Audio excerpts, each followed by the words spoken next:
Este é o podcast Fora da Política Não Há Salvação. A versão em áudio do canal do YouTube Fora da Política Não Há Salvação, produzido por mim, o cientista político Cláudio Couto. Olá, bem-vindos ao Política na Veia, esse programa que estreia hoje, uma parceria entre a Carta Capital, a TV GGN do Luiz Nassif e o Fora da Política Não Há Salvação, o canal do cientista político Cláudio Couto. Como o programa diz, promete, nós teremos aqui doses cavalares de discussões políticas sobre a conjuntura do Brasil, sobre o futuro, sobre a política internacional, sobre como todos esses assuntos se relacionam. Esperamos contar com vocês aqui todas as terças-feiras, a partir de hoje, sempre às 11 horas da manhã. Hoje, acabamos estreando num dia, vamos dizer assim, excepcional, importante, crucial, porque estamos na véspera do 7 de setembro. É um dos assuntos centrais que nós vamos tratar nesse programa hoje. Também vamos falar das pesquisas, vamos falar do Chile, da Argentina, da investigação imobiliária aí do sucesso imobiliário da família Bolsonaro. Vamos falar aí também das mobilizações aí, empresariais a favor desse 7 de setembro. Obviamente também estamos aqui abertos a receber aí as sugestões e as perguntas. Eu tentarei fazer aqui na medida do possível, encaminhar essas perguntas aqui durante o programa. Também queria dizer que, obviamente, todo mundo tem alternativa aí para assistir o programa pelo canal preferido. Ele é transmitido pela Carta Capital e retransmitido pela TV GGN e pelo Fora da Política Não Há Salvação. Nesses canais também vocês sabem como contribuir, como se associar. Eu peço também que todo mundo que puder aí se inscreva nos canais, acompanhe, dê a força, que é essa forma que a gente tem de interferir no debate público. Antes da gente entrar, obviamente, já nas questões principais, eu, obviamente, queria cumprimentar aqui os parceiros, companheiros, camaradas, amigos de longa data que dividem esse programa. Primeiro, Nassif, bom dia. Bom dia, Sérgio, bom dia, Cláudio. Acho que é uma boa parceria aqui para trazer pontos de vista, muitas vezes convergentes, mas visões distintas aí de um cenário que tem que ser visto de forma sistêmica. Não adianta você analisar cenário. É interessante, quando teve as eleições de 2018, muitos analistas eles tentavam pegar o padrão anterior para julgar a eleição em curso, né? Então, aquela ideia de quando começar o horário gratuito, inverte tudo. Bom, o cenário hoje é totalmente diferente, já foi em 2018, tem muitos elementos novos no ar, inclusive a questão do protagonismo militar, tem a questão dessa rebeldia empresarial que em boa hora o ministro Alexandre de Moraes segurou a peteca, tem os clubes de caça e tiro espalhados aí pelo Brasil, trazendo uma ameaça terrorista aí, nunca vimos antes o que havia eram lendas. Tivemos a luta armada, obviamente, em 68, 69, mas essa guerrilha legalizada assim, é uma outra questão inédita. Enfim, vamos ter um volume grande de temas aí para desenvolver. Maravilha. E também cumprimento o Cláudio Couto. Cláudio Couto, bom dia, bem-vindo.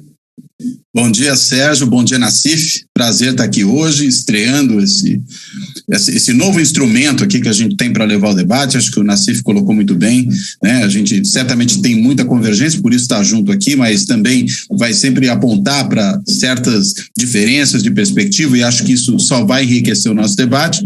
E queria, já que eu estou concordando com o Nassif, concordar com mais uma coisa, que é o fato de que a gente tem realmente eleições esse ano muito atípicas, né?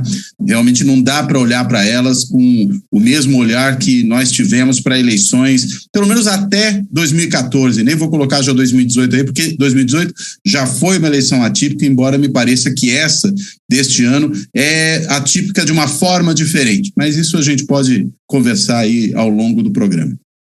Bem, maravilha, eu já vou começar então com uma questão direta, vamos dizer assim, uma pergunta quase tipo sim ou não, dessas é o seguinte: o Nassif e depois Cláudio Couto, o que vocês acham que o Bolsonaro, primeiro, antes disso, o que vocês esperam de amanhã? Vocês acham que amanhã será um marco nessa escalada golpista do Bolsonaro, que lhe dará razão, lhe dará elementos para acreditar que pode apostar em alguma coisa tipo Capitólio, no mínimo, algum tipo de convulsão, ou será o fracasso que, vamos dizer assim, marcará o fim das suas pretensões eleitorais, Nassif? O Bolsonaro é um sujeito típico, né? É um sujeito fundamentalmente medroso. Ele garroteia arrota um conjunto de ousadias aí, mas quando ele é prensado, ele recua. O que eu acho que vai acontecer é isso. De um lado, ele dando algumas declarações contra a violência e o pessoal estimulando a violência. Agora, desta vez, a gente tem instituições muito alertas. A gente tem o Ministério Público do Rio de Janeiro, por exemplo, que já pediu providências para as Forças Armadas para evitar qualquer forma de interferência política nas manifestações. No Distrito Federal certamente não vão impedir aquele acúmulo de tratores aí da outra vez que sitiou o Supremo. As Forças Armadas não vão repetir aquele vexame daqueles tanques de guerra expelindo fumaça por todos os poros, aí motor fundindo aí para mostrar força. E o ponto central é que tudo indica aí que as Forças Armadas pularam do barco. Não digo Forças Armadas, eu digo as Forças Armadas deixaram de ir atrás daqueles militares da reserva e da ativa que pretendiam uma interferência maior no jogo político. E a prova maior é o general Paulo Sérgio, aí, ministro da Defesa, né, que se envolveu nesse negócio das urnas. Ele saiu não apenas criticado, ele saiu avacalhado. Ele virou motivo de troça. E o que nós vimos aí no final foi uma tentativa desesperada dele de conseguir uma saída honrosa, que foi fornecida pelo Alexandre de Moraes. O Alexandre de Moraes, quando permite aquela reunião e acata um conselho menor aí das Forças Armadas, ele dá a saída honrosa para o general Paulo Sérgio. Né? Então, esse ponto, para mim, foi muito simbólico de que as Forças Armadas definitivamente pularam fora do barco do Bolsonaro depois de, através de Pazuello, através de outros militares que entraram na saúde e tudo, acabar com aquela imagem de que a disciplina, as ordens cegas, assim, permitem uma boa gestão. Não são bons gestores, de um ponto central. Então, eu tenho a impressão que por tudo isso vão haver manifestações individuais, mas nada que configure uma demonstração de poder do Bolsonaro. Agora, Nassif, não só uma questão de não serem bons gestores, eles também sempre se apresentaram como uma espécie de inteligência superior, assim, de uma formação inequívoca, e o que a gente viu, na verdade, foi um bando de despreparados, pelo menos esses que frequentaram o governo, e não só o Pazuello, mas o próprio general Heleno, quer dizer, de uma formação precária, uma visão de mundo tacanha, até com dificuldade mesmo de se expressar, assim, foi uma coisa dolorosa, que me parece que marcará, né, Cláudio Couto, por muito tempo, essa imagem que os militares acabaram construindo, até porque ficaram distantes do poder por bastante tempo. Isso ajudou a encobrir um pouco a imagem desgastada com a qual eles saíram da ditadura. Mas, Cláudio Couto, quer dizer, o Nassif acha que você vai ter ali algum sinal de uma tentativa de algum tipo de violência e tal. E a gente, antes do início do programa, estava falando justamente, você me parece estar mais preocupado do que o Nassif em relação a esse ponto. É isso ou não? Sérgio, eu tô preocupado pelo fato de que, primeiro, né, a gente sabe que o Bolsonaro é não imprevisível. Previsível ele até é em boa medida, a gente sabe que ele vai fazer bobagem, mas ele é incontrolável, né? Ele muitas vezes pode ter traçado um plano aí junto com os seus assessores, com os seus aliados, e não necessariamente cumprir esse plano na hora. Ele vai de repente, ele vai com base naquilo que a emoção vai lhe dizer naquele momento. O Bolsonaro tem um pouco aquela racionalidade do jogador inveterado, né? Ele vai fazendo apostas e se deixa levar pela emoção do jogo, que ele tenta sempre cobrir a aposta anterior com uma nova. Recua quando acha que pode correr algum risco, mas logo depois retoma a investida. Então amanhã eu acho que pode ser um dia realmente muito complicado, pode ser um momento preocupante dessa eleição. nós vimos aí primeiro no programa eleitoral de hoje, né, no rádio, né, da TV, a gente vai poder ver um pouco mais tarde, mas no rádio, o Bolsonaro simplesmente não fez propriamente campanha, ele se resumiu a convocar os seus apoiadores para os atos de amanhã, do dia 7 de setembro. Foi uma grande convocação, todos os 2 minutos e pouco que ele tem ali no rádio, ele usou para isso. Então, isso já dá um pouco o espírito do que ele está esperando para amanhã. Segundo, a gente viu também o Eduardo Bolsonaro convocando os membros de clubes de atiradores e caçadores para se juntar ao evento e para se manifestar a favor do Bolsonaro. Porque, afinal de contas, segundo o próprio Eduardo Bolsonaro, nessa postagem que ele fez em rede social, o Bolsonaro foi que lhes facilitou o acesso às armas e eles precisam, portanto, tomar partido do capitão. Essa a mensagem que ele está dando, né? E mais, a gente sabe que, independentemente desses 2 clamores, do programa do rádio e da própria chamada que faz o Bolsonaro especificamente por esse grupo de civis armados, nem todos civis, mas muitos deles predominantemente civis, o que a gente tem também é um espírito da própria base bolsonarista, que já se expressou no 7 de setembro do ano passado, que se expressou em outras manifestações durante esses 4 anos quase de governo do Bolsonaro, que são manifestações de caráter autoritário, né? Já foi preciso, no dia de ontem, tomar providências à lei para evitar a invasão de caminhões à esplanada dos ministérios, já mostrando que o mesmo espírito do ano passado estava ali presente, só que dessa vez todo mundo mais precavido, interditou, colocou obstáculos para que eles entrassem, tem até sniper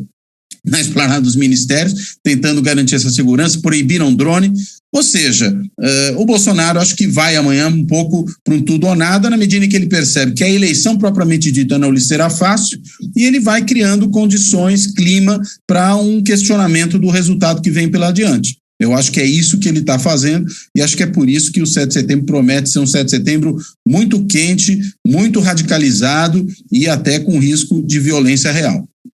Bem, eu estou recebendo aqui algumas mensagens, lembrando que quem quiser enviar perguntas, tal, é só mandar aí pelos canais, o Cacá, que dirige esse programa, vai me enviar aqui na medida do possível. O Luiz Ferreira, diante da pergunta, Jair ou já era? Ele diz, já era. O Sala 3, depois do dia 7 de setembro, virá o dia 8. Quer dizer, o pessoal aqui não parece muito preocupado, mas uma questão, Nassif, e depois eu queria também ouvir o Cláudio Couto, obviamente a gente sabe o Bolsonaro é bravateiro, o Bolsonaro também se apega a esse tipo de evento como o 7 de setembro para tentar mostrar algum tipo de, no mínimo, um controle sobre a sua massa de apoiadores, mas do ponto de vista eleitoral, o que ele tem a ganhar? Vamos pensar aqui, o Bolsonaro nessa altura não precisa mais converter ninguém, os convertidos já estão com ele, inclusive aquela parcela que tinha fugido para o Sérgio Moro ali, quando aparentemente o Sérgio Moro poderia ser um candidato viável, depois não se mostrou, voltou para o Bolsonaro. Esse depois até a gente pode tratar disso, me parece ser o ponto mais relevante da movimentação recente eleitoral, foi basicamente o Bolsonaro recuperando esse voto morista. Mas o que o Bolsonaro precisa para tentar ter alguma esperança de vencer a eleição é converter os moderados, né? Os que não querem o PT, mas também não aceitam esse tipo de bravata. Ao voltar a estimular essa incerteza, a violência, a voltar a criticar, atacar o Alexandre de Moraes, como fez ele ontem, ao dizer que a decisão do Alexandre de Moraes foi uma canetada de vagabundo, desse ponto de vista parece não ter a mínima chance de ter um sucesso eleitoral. Então, Nassif, qual é a lógica nesse momento, pensando do ponto de vista eleitoral, que move o Bolsonaro? Aliás, esse termo vagabundo aí foi introduzido pela ultradireita bem no comecinho, lá com o Reinaldo Azevedo, Olavo de Carvalho, virou uma marca aí da... Eu acho que o Bolsonaro ele tem um problema, problema sério, que é manter a sua tropa unida, mesmo sendo derrotado. Ele tem uma ansiedade vital aí, que sabe que derrotado, todos os crimes dele serão apurados, dele e dos filhos, e precisa manter a militância acesa. Agora entra um ponto que, até juntando o que o Cláudio comentou e o que eu comentei, é o seguinte: ele vai ter que mostrar força no 7 de setembro, tendo sido esvaziado do lado da Polícia Militar, do lado das Forças Armadas. As Forças Armadas aparentemente não vão mais endossar essas loucuras dele, né? Se ele mostrar fraqueza, se ele fraquejar, o pessoal dele pula fora. É aquele negócio, à medida que vai chegando perto da eleição, não apenas... Os aliados já estão mais ou menos definidos, mas mesmo os aliados, se vê um lado enfraquecido, tende a pular fora. Então ele tem que mostrar algum jogo de cena aí para poder manter os aliados ligados. Então, essa questão que foi colocada pelo Cláudio aí do Eduardo convocando o CACs, eu nem sei se é para tirar ou se é para dar volume. Porque então o ponto central do Bolsonaro é esse. Ele não pode avançar mais do que ele já avançou, a não ser verbalmente, porque está cercado no Rio de Janeiro, está cercado em Brasília, aparentemente esgotou aí o espaço de manobra dele junto às Forças Armadas e não pode mostrar fraqueza. Então vai ser interessante. Vai ser interessante porque ele vai realmente afrontar, você pode ter violência individual, você vai ter... Você pega os porta-vozes dele e fala, olha, o presidente não quer bagunça, mas não podemos controlar os seguidores, né? Então você vai ter episódios de violência, mas que na minha esperança aqui, vão mostrar a impotência do Bolsonaro ante as instituições que finalmente se recolocaram. O Ministério Público se recolocou, o Supremo se recolocou e as Forças Armadas estão começando a encontrar de novo o caminho dos quartéis, né? Agora, esse ponto é interessante, Nassif, eu queria passar por Cláudio Couto a partir desse ponto que você mencionou, o seguinte, o quanto poderá ser considerado bem-sucedido para a base bolsonarista o evento de amanhã? O que precisa acontecer? Por exemplo, precisa encher a Paulista? O que vai ser, do ponto de vista simbólico, precisa acontecer para o bolsonarismo poder cantar algum tipo de vitória amanhã? Olha, eu acho que o principal ponto para eles é ter muita gente na rua, né? E honestamente, acho que isso eles vão ter. Acho muito pouco provável que não haja bastante bolsonarista na rua se manifestando a favor aí de qualquer bandeira que porventura possa ser associada ao presidente, não só a sua vitória na eleição, mas também questionamento ao funcionamento das instituições, pedindo fechamento do Supremo, intervenção militar com Bolsonaro no poder, toda essa baboseira, né, que os bolsonaristas gostam de defender. Eu acredito que qualquer situação em que houver muita gente na rua, der inclusive uma boa imagem, uma boa fotografia para ele usar na campanha, né, para usar no programa de TV, para divulgar nas redes sociais, tudo isso vai ser cantado como vitória. Porque ali, o que importa menos, de um certo ponto de vista, para eles, é o conteúdo, é o que vier a ser dito. Se o Bolsonaro não tiver um discurso tão radical amanhã, vai falar que tinha muita gente na rua. Se ele tiver um discurso muito radical amanhã, vai dizer que além de ter muita gente na rua, essa muita gente estava apoiando aquele discurso super radical do Bolsonaro, portanto o povo está com ele para o que deve inclusive se for o caso, por um ataque à democracia brasileira. Então, eu acho que para ele, tendo em vista a lógica de funcionamento do bolsonarismo, não estou pensando como se ele fosse um político normal, que faz campanha normal, tenta atrair eleitores mais ao centro para conseguir chegar a uma maioria, não. Não é isso que o Bolsonaro busca. O que ele busca é constantemente a radicalização dessa sua própria base, a ativação dela, a mobilização dela para além daquilo que são as regras normais de funcionamento do jogo eleitoral e, portanto, basta ter muita gente na rua. O resto da narrativa se constrói depois, né? E aí se adequa àquilo que, enfim, o Bolsonaro verbalizar amanhã. Acho que esse é o grande ponto. E é importante também lembrar que, apesar dos dois eventos principais serem em Brasília e no Rio de Janeiro, na Praia de Copacabana, inclusive o programa eleitoral no rádio chamava justamente para esses dois eventos, vai ter gente em São Paulo, vai ter gente em um monte de outras capitais, e aí a gente não sabe exatamente o que nesses outros lugares lideranças bolsonaristas vão dizer, né, como é que elas vão se dirigir aos seus seguidores. Então você pode ter também essas outras lideranças ajudando a inflamar, desonerando, de certa medida, o Bolsonaro de uma convocação direta por parte dele ao que quer que seja do ponto de vista de ação antidemocrática, mas os seus seguidores, seus apoiadores, sublideranças aí do bolsonarismo nos estados podem muito bem cumprir esse papel. Então, acho que tendo muita gente na rua, o resto a gente vê depois, como o Bolsonaro gostaria de dizer em relação à economia. De qualquer forma, me parece que, certo que as cidades principais para dar algum efeito seria o Rio de Janeiro, onde tem uma certa desmobilização, em Brasília, onde o governo distrital resolveu tomar também cuidados para, pelo menos, impedir a entrada de caminhoneiros. Hoje saiu a notícia de que o fechamento ali da esplanada começará mais cedo, às 8 horas da noite de hoje, justamente para impedir essa entrada de caminhoneiros, de tratores. E, por fim, São Paulo, mais pela Avenida Paulista do que por qualquer outro, né? Esse me parece ser um conjunto que marcará, do ponto de vista imagético, qualquer possibilidade de sucesso do Bolsonaro. A Dina Rocha pergunta aqui se nesse ambiente ainda dá para pensar numa espécie de um novo atentado, mesmo que fabricado. Vocês acham que dá para imaginar que o Bolsonaro ainda recorreria a isso, como pergunta a Dina Rocha, num ato de desespero? Você tem, tudo é possível, né? Tudo é possível. Aquele negócio, o Bolsonaro não adianta, nenhum parâmetro de normalidade, não é nem normalidade política, normalidade pessoal cabe nele, né? Agora, um ponto interessante é que ele tem um pessoal ligado ao agronegócio, ligado aí ao interior, que tem uma grande capacidade de mobilização. É o pessoal que pega aí os colonos aí, pega pessoal em pequenas cidades, põe em caminhão e traz para esses centros, né? E vai ser muito interessante, no próximo governo, começar a discutir a sério essa questão do agronegócio.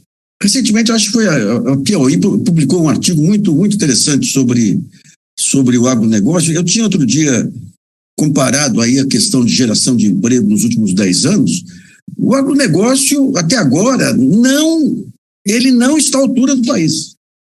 O primeiro ponto, outro dia eu estive em Porto Alegre, lá conversando com um amigo jornalista. Quem é que usa mais as estradas públicas do Rio Grande do Sul? A soja. Quanto que ela paga de imposto? Nada. Ela não agrega valor, ela tem isenção de imposto para exportar grão, não transforma em óleo, não é geradora de emprego, porque está cada vez mais mecanizada, não é inovadora. Você tem aí uma ameaça latente sobre o agronegócio brasileiro, que é quando a China começar a desbravar a África aí vai... Vai ser fazendo. E politicamente as maiores lideranças são imbecis, não tem visão de...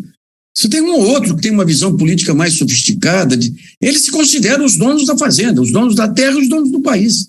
Então eu acho que é uma questão de é uma questão de atraso mesmo. Desculpa interferir nessa questão, porque essa é uma coisa que também eu sempre me pergunto. Por que o agronegócio, e aí ficam sempre tentando falar que existe um agronegócio que é mais moderno, esse parte moderno parece ser bem minoritário nesse conjunto, mas por que os caras parecem exatamente preferir essa barbárie, vamos dizer assim, colonial, que é nenhuma regulamentação, destruição dos órgãos ambientais, a ter uma política estruturada de crédito, de investimento em infraestrutura que melhoraria o negócio dele? Por que eles optam pela barbárie e não pelo progresso, no seu entendimento? Você tem o pessoal mais internacionalizado sabe que essa questão da barbárie diminui o mercado, né? Mas o agronegócio tem coisas que não foram contadas ainda. Eu vou contar uma historinha. Tempos atrás, quando estava no auge a economia aquecida, você não tinha nem espaço aqui em São Paulo para seminários. Eu fui contratado por uma empresa de fertilizantes para dar uma palestra no Chile, para agronegócio brasileiro. Para o agronegócio brasileiro. Daí dei a palestra. Na saída tinham os sojicultores do Mato Grosso que falaram: senta aqui com a gente. Daí eu sentei lá. E daí começo a falar de um deles lá, que era o maior sojicultor do mundo, maior que o Blairo Maggi. E daí fui contar uma história que eu passei lá em Bonito. Eu fui em Bonito uma vez e estava conversando com o ex-gerente do Banco do Brasil, e ele contando que foi cobrar o Comendador Arcanjo, o famoso Comendador Arcanjo, rei do soco do bicho, no Centro-Oeste. E o Comendador Arcanjo foi até o banco e falou: se você me cobrar de novo, eu te mato. E eu achei que eu estava contando uma piada. De repente, 4 da mesa passaram a olhar para o quinto, que estava todo sem graça, e tirar pelo do quinto, que era o maior sojicultor do mundo.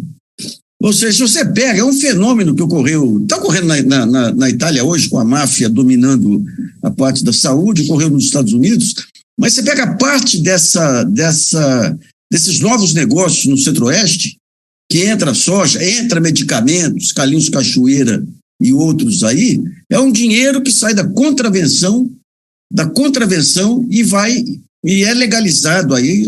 Alguns fazem um bom trabalho, não estão nem minimizando aí, mas é interessante esse processo, porque nos anos 90 nós tivemos aquele aperto terrível de tributação, câmbio e juros, e os setores que conseguem emergir são aqueles que conseguem fugir da tributação, que é o agronegócio, o JBS e outros. Aí as companhias de ônibus, algumas que se transformam em grandes companhias aéreas. Então você tem um aspecto aí que não é o empresário tradicional, é o empresário que emerge das penumbras aí da legalidade devido a um clima oficial que sufoca aí a atividade legal e normal, né? Então eu tenho a impressão que essa revisão aí dos benefícios do agronegócio vão ter que ser, ou industrializam e empregam, ou vão perder totalmente a legitimidade. Com essas bestas que é a parte mais tonitruante aí do agronegócio, eles vão entrar no próximo governo numa posição política muito delicada. Cláudio, você acha que na verdade a guerra cultural principal que se trava no Brasil não é exatamente, por exemplo, movida pelos evangélicos, seria, por exemplo, sobre o agronegócio? Tem vamos dizer assim, uma figura muito presente no Facebook, o nome dele é Anderson França, um tanto quanto polêmico, mas ele cunhou uma vez uma frase interessante, ele disse que o Brasil está virando um imenso Goiás, com respeito a todo mundo que mora em Goiás. Eu sou do interior de Minas, não posso falar muito, mas, de qualquer forma, há um avanço de uma ideia de Brasil que vem muito dessa região. Você vê uma transformação cultural no Brasil que também precisa ser confrontada ou discutida ou reavaliada a partir desses conceitos do agronegócio que passam, inclusive, por esses pontos que o Nassif mencionou, ou eu estou aqui sendo exagerado? Não, eu concordo com você. Acho que um bom aspecto dessas mudanças recentes que a gente tem tido na sociedade brasileira, inclusive em termos de cultura, de percepção do que é a realidade, vem sim desse outro lado, né? Que não é o lado, vamos dizer, religioso dos evangélicos, não que o exclua necessariamente, mas que tem uma outra característica, que é esse do mundo do agronegócio. Até na música, né? A predominância que a gente tem hoje da música sertaneja no país é um exemplo disso, e não é daquela música sertaneja tradicional, lá de Pena Branca e Chavantinho, né? De Toninho, é uma outra coisa, né? Que é um tipo de produção musical muito relacionada a esse imaginário, esse modo de ser do agronegócio. E claro que isso está impactando a maneira, inclusive, como esse governo opera. Uma vez eu falei brincando que se a gente tivesse pensar na trilha sonora de cada um dos governos, a desse governo certamente seria um sertanejo universitário, né? Não sei se tanto universitário, mas sertanejo sem dúvida nenhuma, né? Porque afinal de contas é o que marca esse clima. Agora, isso reflete uma boa parte da sociedade brasileira que o colocou lá, né? Que o apoia, que se identifica com ele, né? Que vê nele alguém parecido consigo, né? Enfim, eu acho que é assim um aspecto importante e que tem também uma percepção sobre outros aspectos da realidade, como por exemplo a questão ambiental, né, como a questão indígena, que não tem nada a ver com a posição dos evangélicos, né? Os evangélicos não são contra ou a favor em si mesmos da devastação da Amazônia ou da proteção dela, né? Isso tem muito mais a ver com essa ideia de expansão da fronteira agrícola numa região em que você acha que tem que plantar soja, né? E não preservar a biodiversidade, preservar as condições ali climáticas, são inclusive importantes para a própria agricultura, né? É esse modo de pensar do agronegócio que não está tão personificado na Damares, mas está muito mais personificado do Ricardo Salles, né, que expressa uma boa parte do Brasil e que tem nesse governo a sua representação, inclusive do ponto de vista eleitoral. Basta ver o desempenho que o Bolsonaro tem nessas regiões em que esse agronegócio é mais pujante, em que ele predomina, tanto dentro de estados, pega uma parte aí do interior do estado de São Paulo, por exemplo, em que você tem essa presença forte do agronegócio. Você falou de Goiás, ou podemos pensar no Mato Grosso do Sul. Goiás e Mato Grosso do Sul, às vezes, são ali na região de Ribeirão Preto. A gente não está falando, aliás, perto de Poços de Caldas, ali, terra do Luiz Nassif. Mas politicamente é um horror. Terra do Nassif. Mas, enfim, né, é essa a situação. Então, o Grande Goiás é também o sul de Minas, é também, né, ali a região do norte de São Paulo, é uma parte do Paraná. Não é só Goiás, claro, é uma metonímia desse negócio todo, mas expressa uma boa parte do que é o país hoje, sem dúvida nenhuma. Está na guerra cultural. A Suzane Lima, quando caiu a ficha, peguei ranço de sertanejo universitário, não escuto mais. A Fátima Carvalho, olha esse caso de conversão aqui, pessoal. Fátima Carvalho, sempre fui de direita, depois do psicopata caí para o outro lado. O Rogério Gonçalves, agrobeócios. A Samarina, os caras colocaram um maluco no poder para encher os bolsos de dinheiro, dane-se o país, canários, falando do agronegócio. A Nídia Mary, 7 de setembro vai ser uma palhaçada, kkk. A Valéria Bordinho, que alívio que essa loucura está acabando. Alguém aí suporta essa situação surreal? Não, o Brasil realmente é um país surreal, já sempre foi, né? Ficou um pouco pior. Eu queria, a gente estava falando aqui, obviamente podemos continuar falando do agronegócio, do 7 de setembro, dos assuntos que vocês acharem relevantes, mas eu queria cair nas questões das pesquisas. A gente tem tido aí uma semana, quase 2 semanas, de um cenário eleitoral um tanto quanto estabilizado, né? Ontem nós tivemos o IPEC, pesquisa do IPEC, o Lula com 44, o Bolsonaro oscilou 2 pontos para baixo, 31, o Ciro 8, a Simone Tebet aparece com 4, o Felipe Dávila 1% e a Soraya com 1%. E aí ficam os jornais, obviamente, tentando analisar essas pequenas variações sobre a margem de erro, porque o Cláudio Couto também tem essa experiência, mas eu e o Nassif, que somos jornalistas de profissão, sabendo como é difícil você ficar produzindo história quando você não tem nada para dizer. No fundo, as pesquisas estão as mesmas há quase 2 semanas, e aí ficam discutindo ali variações. Mas a questão que eu queria colocar para vocês, primeiro para o Nassif, depois que ele ouviu o Cláudio Couto, primeiro ponto, o Nassif também, logo no início do programa, ressaltou um ponto importante: você não pode, na política como no futebol, você não pode usar o passado para explicar o futuro. A gente tem a experiência aí, obviamente, o PT, quando venceu 4 eleições, nunca nenhuma delas no primeiro turno, nem o Lula, quando estava no auge da sua popularidade, conseguiu, foi por pouco, mas acabou empurrando para o segundo turno. Mas a possibilidade de primeiro turno continua em aberto. E eu queria saber, Nassif, depois Cláudio Couto, se você tem uma aposta, vocês acham que desta vez seria possível resolver isso no primeiro turno? E quais seriam as circunstâncias necessárias para que isso acontecesse? Olha, eu acho que em nenhuma outra eleição você teve um temor tão grande em relação ao futuro do país, aí por parte dos eleitores anti-Bolsonaro, quanto os eleitores anti-Bolsonaro agora. Então, eu não sei, eu tenho uma possibilidade concreta aí de voto útil no primeiro turno. Mas eu queria chamar atenção para um ponto aí que está do agronegócio, que são os movimentos do Ciro Gomes. O Ciro, ontem ele tem 2 temas que ele tem batido, que bate muito com uma nova ideologia, uma tentativa de ideologia militar, cujo maior representante hoje eu falo maior, mas é um movimento restrito, é o Aldo Rebelo. Que é uma nova direita que tenta estabelecer uma parceria entre o agronegócio, as Forças Armadas, um sistema autocrático de poder e um combate a toda forma de identitarismo.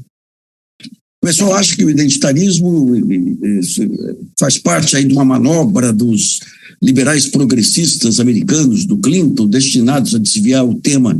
Eles têm razão em muitas críticas que eles fazem ao modelo econômico e à falta de soluções mais radicais. Agora, a solução proposta por eles é uma solução autárquica.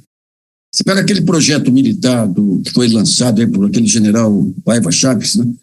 É um projeto, eles tentam emular a China sem a inteligência estratégica do Partido Comunista Chinês lá, que é você deixa aí o livre mercado, mas coloca um suprapoder aí em cima das instituições para garantir os princípios, pereré. E o Aldo acha que o último setor brasileiro que não foi internacionalizado é o agronegócio. E o Ciro está entrando nisso. E está entrando no discurso moral e no combate ao identitarismo também. Eu sei que isso não vai ter reflexo nessas eleições, mas quando a gente pensa aqui no que vai ser a ultradireita e os remanejamentos políticos lá na frente, esse lugar que hoje é ocupado de forma tosca pelo Bolsonaro, tem muita gente de olho, inclusive Ciro e o Aldo, que virou, nem sei o que o Aldo virou, rapaz. É um militarista, né? É um militarista. Hoje é praticamente um militar vestido de civil, né? Do ponto de vista desse raciocínio. Esse pensamento com um chapéu de ruralista na cabeça. Sim. Cláudio?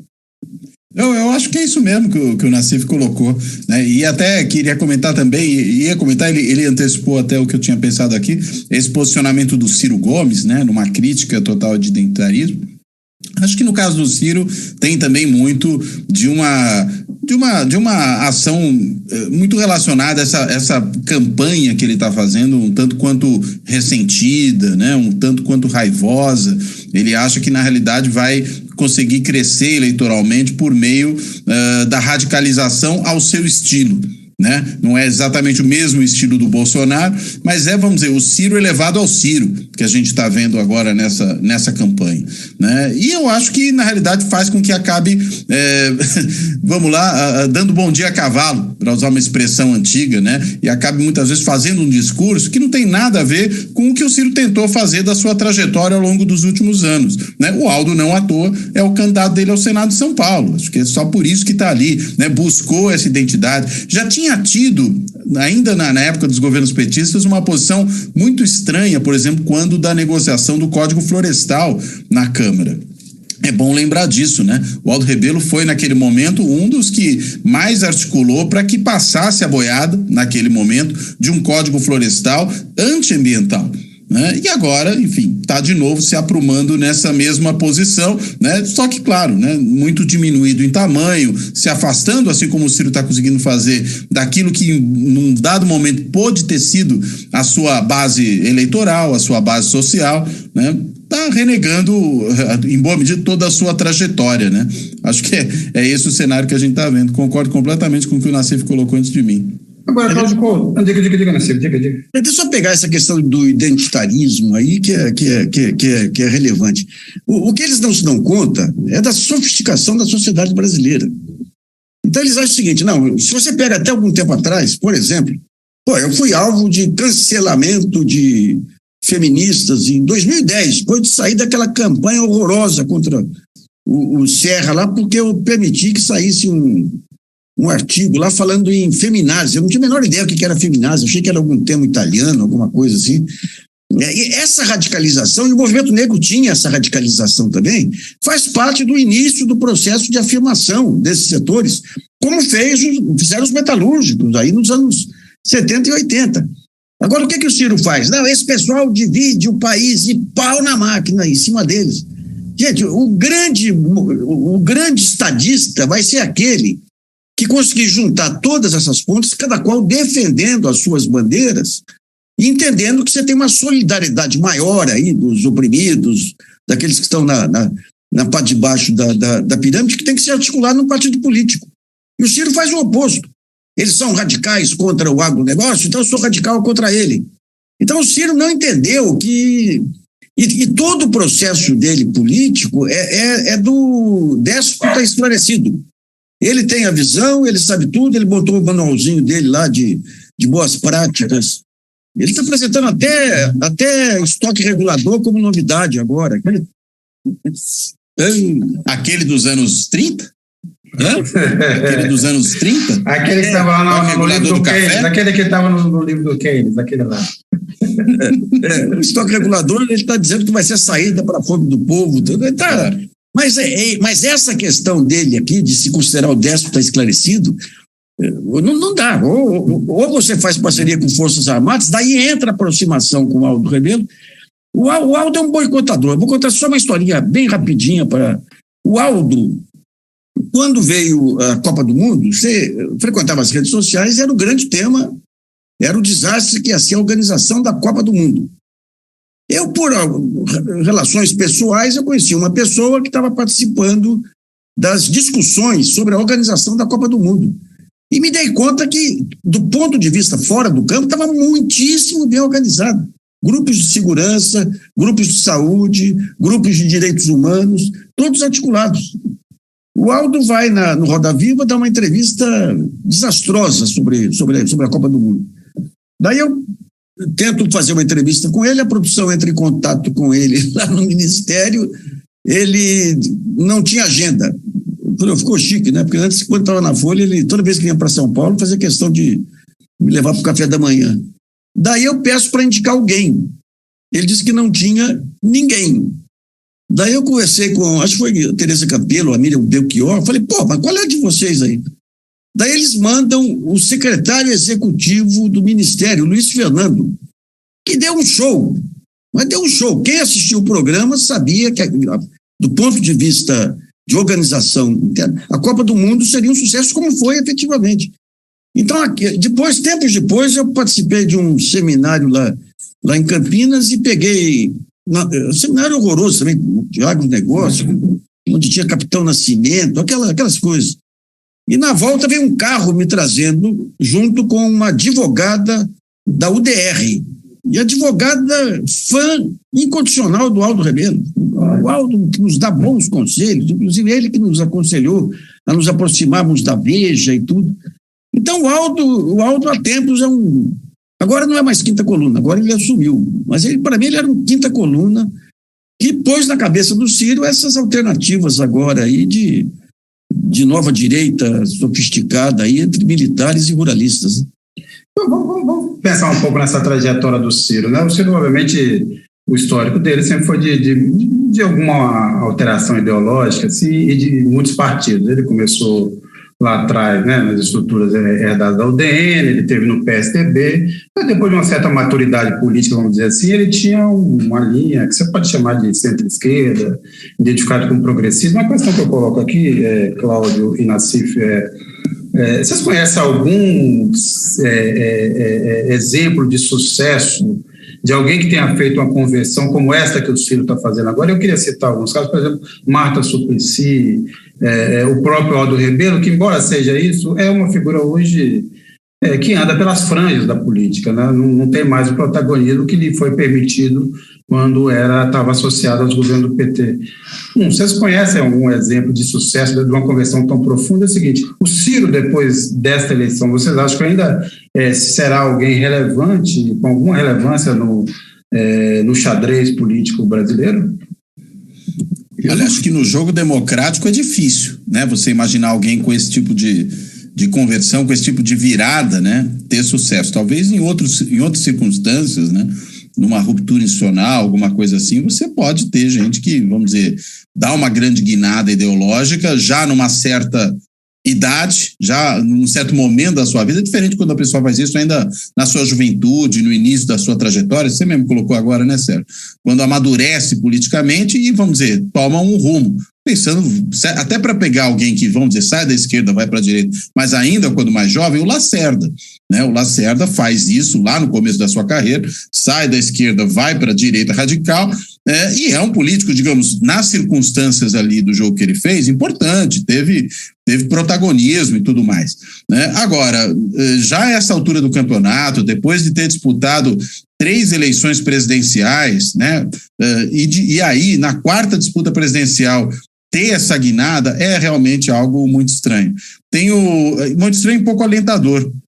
Eu tenho lá minhas dúvidas de que, inclusive, após a eleição, o PDT, em grande medida, aquilo que sobrou do PDT mais progressista, vai continuar nessa posição com o Ciro Gomes, né? Até porque a gente viu que o próprio PDT foi um partido cheio de idas e vindas, né, ao longo do tempo. Num dado momento, o Brizola foi vice do Lula, depois rompeu, quando começa o governo Lula, depois que ele é eleito, depois volta ao governo, e agora está nessa posição de novo. Tem uma coisa meio pendular. Mas as lideranças que compõem o partido provavelmente vão seguir aquilo que lhes parece mais vantajoso na próxima quadra e que faz mais sentido do ponto de vista da sua trajetória. Alguns que, digamos, estão seguindo essa toada, pode ser que se bandeiem por uma oposição mais à direita, caso haja uma vitória eleitoral do Lula, que hoje parece um cenário mais provável, né? Outros podem, digamos, simplesmente optar por ficar na franja, como você bem colocou. E acho que o Ciro está, na realidade, pavimentando esse caminho. Acho que poucos irão com ele. Acho que o risco que ele corre mesmo é de um grande isolamento político. E, para finalizar, a própria Marta, que você lembrou aí agora, é outra que sofreu desse mesmo tipo de problema. A Irma Passoni, lá atrás, também padeceu desse mesmo tipo de problema. Era uma liderança importante vinculado à Igreja Católica, no PT, que, enfim, depois de anos e anos no PT, vai para o governo Fernando Henrique e desaparece. A gente não ouviu nunca mais falar da Irma Passoni, depois que ela vai lá assessorar. Oi? Cristóvão Buarque, né? Ou seja, a partir do momento que aquela liderança já tem uma imagem mais ou menos firmada, bem firmada até, dá uma guinada dessa, tem um custo muito alto.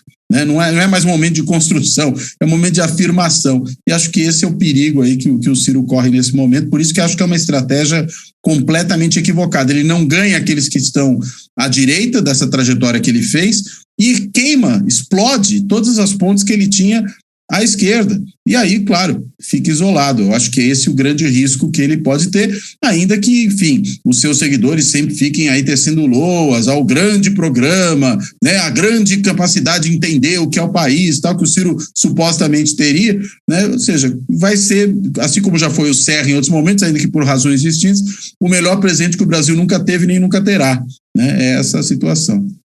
O Ciro ele tem, eu tenho brincado, ele tem algo, ele tem um recurso que o economista usa muito aí, que é o suponhamos que não tivesse política. Ceteris paribus. Então, se não tiver política, eu posso propor tudo, eu posso propor qualquer coisa aqui, porque não tem as limitações da política. E ele exige do Lula um conjunto de definições que o Lula não pode explicitar porque tem política. Eu nem sei o que vai dar dessa mixórdia, desse grande pacto do Lula no ser tirar o Bolsonaro. Mas o Ciro é gozado, ele é muito mais articulado do que os outros, com exceção do Lacerda aí, né? Do que os outros aí que pularam de barco em barco aí. Ele perdeu a chance de enfrentar Bolsonaro em 2018, que foi dada pelo Lula. Ele poderia ter sido presidente aí, mas o ego dele é uma coisa maluca. E o que ele tem, quando a gente sente na campanha dele, é a destruição da única pessoa que impediu que ele virasse presidente. Porque se não fosse o Lula, ele ia para o segundo turno e vencia o Bolsonaro. Então, e lá atrás também, né? Então, ele teria sido uma dupla. Muita gente, num certo período, imaginava Lula e Ciro um pouco do padrão que ocorreu na Espanha, no Grande Pacto, lá, com Felipe González sendo um negociador, tendo o primeiro-ministro briguento na ponta. Né? Mas ele é incapaz. Então, o que ele faz? As estratégias políticas dele são malucas, são sem nexo, são desproporcionais à inteligência que ele tem em outros campos. Né? Ele fala o seguinte: eu vou ser a terceira via. Então, ele defende um conjunto a terceira via é liberal. É ultraliberal. Ele defende um conjunto de medidas que são antiliberais. Aliás, medidas, algumas muito boas. E daí ele quer ser uma alternativa à terceira via no único ponto em comum, que é descer o pau no Lula. Daí desce o pau no Lula, daí não consegue entrar na porta da terceira via. Daí agora o que ele faz? Ele fala, não, o negócio vai ser tirar o Bolsonaro. Eu vou para o segundo turno com Lula, já que eu não posso tirar o Lula. E começa a praticar um antipetismo para substituir o Bolsonaro substituir o titular no time dos bolsonaristas. Não dá para entender até onde a parte emocional afeta a inteligência dele. Né? Pois é, isso é muito complicado. Não é à toa, só complementar uma coisa em cima do que o Nassif disse, e não é à toa que os bolsonaristas têm usado de maneira tão exaustiva todas essas declarações do Ciro como se fossem seus próprios materiais de campanha. Né? Que é esse o jogo que ele acaba fazendo. O que continua é o seguinte, eu tenho certeza absoluta, por exemplo, que o mercado financeiro tem muito mais medo no sentido, vamos dizer assim, bom do Ciro do que do Lula. Porque, no fundo, os pontos centrais do que o Ciro defende... O Ciro concordaria, hein? Não, estou dizendo o seguinte, se fosse aplicar, se alguém pudesse aplicar, na verdade, tem ali na base das ideias do Ciro os pontos principais de uma transformação que o Brasil, em algum momento, terá que enfrentar. Que eu tenho certeza que, como o Nassif também levantou, não será o Lula, porque também esse governo Lula agora tem um outro propósito, que é, primeiro, uma eventual vitória do Lula, tirar o Bolsonaro, e depois ver se que vai. Parece aquela história da Dilma, né? Primeiro a gente tira, mas é isso, tirar o Bolsonaro. O que será a composição que o Lula terá que fazer, o que ele está se colocando agora em jogo é outro ponto, mas... Então, é incompreensível, assim, realmente, assim, como é que o Ciro acha que vai conquistar uma parcela do eleitorado que ele sempre foi hostil e sempre será. Então, o Nassif fica contando histórias aí, muito interessante. Eu vou contar rapidamente uma história antes de eu sair do Brasil. Eu tinha um cardiologista que sempre ali consultava, tal, um sujeito legal, pacato, bacana ali, de Higienópolis, tal. Bacana assim, o sujeito dava ali bem com ele e tal. E numa das conversas era o seguinte, ele estava conversando sobre eleição, tá? Eu falei, não, o Lula a gente sabe como é que é, conhece muito bem, obviamente antipetista, antilulista e tal. Mas o Boulos não, o Boulos é um perigo. O Boulos é um perigo. Você entende? Eu tenho certeza que tem uma franja desse pessoal que acha que, em certa medida, o Ciro é um perigo, que o Lula não é, do ponto de vista do que eles acham que poderia ser mexido nas estruturas e nos seus privilégios, sei lá. Mas e aí o Ciro cai nessa, assim, e tanto que está aí o resultado. Ele oscila e a grande chance do final, no final das contas, ainda no primeiro turno, ele derreter, como derreteram os adversários os outros concorrentes em 2018 que disputavam o mesmo eleitorado com o Bolsonaro. Porque até tem uma pergunta aqui deixa eu só achar aqui, só um minuto, da Maria Nazaré. Ela pergunta se acha que os eleitores do Ciro migrariam para o Bolsonaro. Não é o que mostram as pesquisas. As pesquisas mostram uma tendência, uma maioria migraria para o Lula. Ontem também o IPEC mostrou 56% dos eleitores do Ciro ainda pensariam em trocar seu voto no primeiro turno, que é aí que reside, inclusive, a dúvida se essa eleição acaba no primeiro ou segundo turno.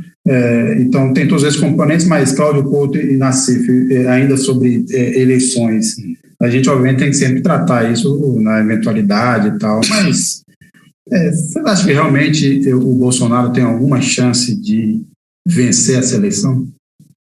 Eu acho que não. Eu acho que o voto útil aí, pelo perigo representado pelo Bolsonaro, o voto útil vai ter um papel muito relevante, né? O que ocorreu recentemente agora foi esse crescimento da Simone Tebet, que arrisca passar o Ciro também, porque ela representa o liberal puro aí, né? Ela está com um bom discurso agora de meio ambiente, mas o passado dela não é bem de uma preservacionista aí, né? Mas o Ciro é gozado. A trajetória no Mato Grosso do Sul, né? Agora o Ciro é gozado. O primeiro contato que eu tive com ele foi no governo Collor. Marcaram um café da manhã, nunca tinha visto o Ciro na frente, tudo. Ele passou o café da manhã descendo a ripa no Mário Covas, porque o Mário Covas impediu dois grandes tucanos de entrarem no governo Collor, lá que era Serra e Fernando Henrique. Ele, como ministro, nós tivemos quebra-paus enormes. Outro dia, no Twitter, alguém pegou um artigo meu de 96 sobre o Ciro, mostrando que ele era a esperança do Maluf e do Antônio Carlos Magalhães. E se você pega em 2002 ele tentou o apoio dos milionários aí. E o Jorge Paulo Lema colocou o Marcos de Lisboa para ser o assessor econômico do Ciro, que é o oposto de tudo que o Ciro prega hoje.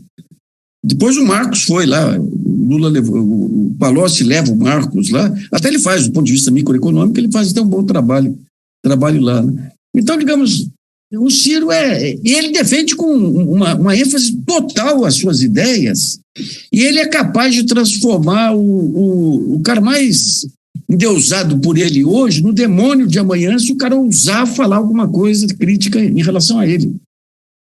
Então ele tem um problema emocional que é incompatível com o exercício da presidência. Não sei o que queira ser é incompatível. Se o Bolsonaro é o déspota ignorante, o Ciro, a única vocação dele seria do déspota esclarecido. Ele não aceita questionamentos. Todo mundo que pensa diferente é uma besta, é inimigo, agora atacando os identitaristas. Então não adianta, é o jeito mais desagregador. É por isso que o pessoal dele se comporta muito como torcida organizada de futebol, né? Ouvindo o chefe. Uhum. Então, nesse sentido, eu não vejo futuro para ele. Eu acho que o desespero dele justamente é esse, que é a última esperança dele. Poderia ter sido um grande quadro, mas emocionalmente se perdeu. Então, esse ponto do ressentimento chegou a um grau tão elevado que ele sozinho detonou a aliança no Ceará, que era a única possibilidade, inclusive, da família manter um centro de poder, né? E agora corre o risco de perder o próprio Estado, né? E não é um risco dos menores, não. Né? Além, claro, do isolamento. Tanto que até o próprio irmão, o Cid Gomes, já está sinalizando por uma possibilidade de reatar com o PT e com a esquerda que foi aliada aí dos Gomes durante os últimos anos, dos Ferreira Gomes. Ou seja, o Ciro está conseguindo se isolar até mesmo dentro do clã político familiar dentro do Ceará. É isso que parece que ele não atenta. Falta realmente inteligência emocional aí, para dizer o mínimo, né? O ressentimento é um péssimo guia para a ação política e geralmente dá nesse tipo de desastre que a gente está vendo. E aí, só para pegar a questão das pesquisas que você tinha mencionado, eu acho que a gente tem uma eleição que tem que ser sempre olhada como toda eleição, né? Mas estou falando dessa em particular por conta de algumas características, com um processo muito dinâmico. Ou seja, o que está sendo visto agora não necessariamente vai ser visto daqui a algumas semanas, exceto quando a gente pensa em situações que já estão muito estabilizadas. O que está muito estabilizado? É uma certa intenção de voto, assim como a rejeição relacionada a Lula e Bolsonaro. Os dois basicamente estão ali estacionados durante muito tempo por causa disso. Você pergunta para os eleitores se eles têm um voto firme nesses dois, 80% de um e de outro dizem que sim, que não vão mudar mais. É um número muito parecido entre Lula e Bolsonaro sobre isso. Quando você pergunta para Tebet e Ciro, metade dos eleitores, pelo menos, admite mudar ainda de voto. Né? Então, a chance que a gente tem, repetindo outras eleições, de chegar na reta final, ali na última semana, inclusive no último dia de campanha, e ter eleitor virando voto, né, como já aconteceu, por exemplo, com a Marina Silva, né, na última eleição, como aconteceu, enfim, com outras candidaturas em outras campanhas, essa chance não é pequena. Resultado, né, se a gente tiver uma sangria de votos desses eleitores que dizem que ainda podem mudar na reta final, tendo em vista a radicalização que essa eleição tem, o que está em jogo? O que está em jogo não é só um programa de governo melhor ou pior, um administrador público melhor ou pior, um político com o qual eu simpatizo mais ou menos. Está em jogo o próprio país, a sobrevivência da democracia no país. E aí muitos eleitores, certamente, vendo que seus candidatos aí, terceiro, quarto colocado, até um pouco para baixo, não tem chance real nessa disputa, tendem a fazer em última hora um voto útil. Quantos serão? É difícil ter certeza, mas eu arriscaria dizer que muito provavelmente não serão tão poucos. E é por isso que, mesmo esse cenário hoje, mostrando que diminuiu a chance de um segundo turno, eu acho que, tendo em vista justamente essa dinâmica eleitoral a que eu me referia, a chance desse segundo turno voltar a se tornar provável ali na última semana de campanha e no dia da eleição, ela não deve ser desprezada. Não estou afirmando com isso que com certeza vai acontecer. Só estou afirmando que não é tão improvável quanto hoje pode parecer, vendo a dinâmica que as intenções de voto nos candidatos de terceira, quarta via, vamos colocar assim, a dinâmica que essa intenção de voto passou a ter após o início da propaganda eleitoral, após os debates, após as entrevistas do Jornal Nacional, né, teve esse repique. Agora, o quanto ele vai durar depende desse cálculo que uma grande parcela desses eleitores vão fazer ali na reta final. Sérgio, eu posso só responder uma questão dos leitores do GGN aqui? A Dina Rocha pergunta se amanhã ou nas próximas semanas algo muito violento pode acontecer, até um atentado fabricado. Chegou-se até a aventar a possibilidade de um incêndio de Reichstag, né? Um atentado qualquer para ser atribuído às esquerdas.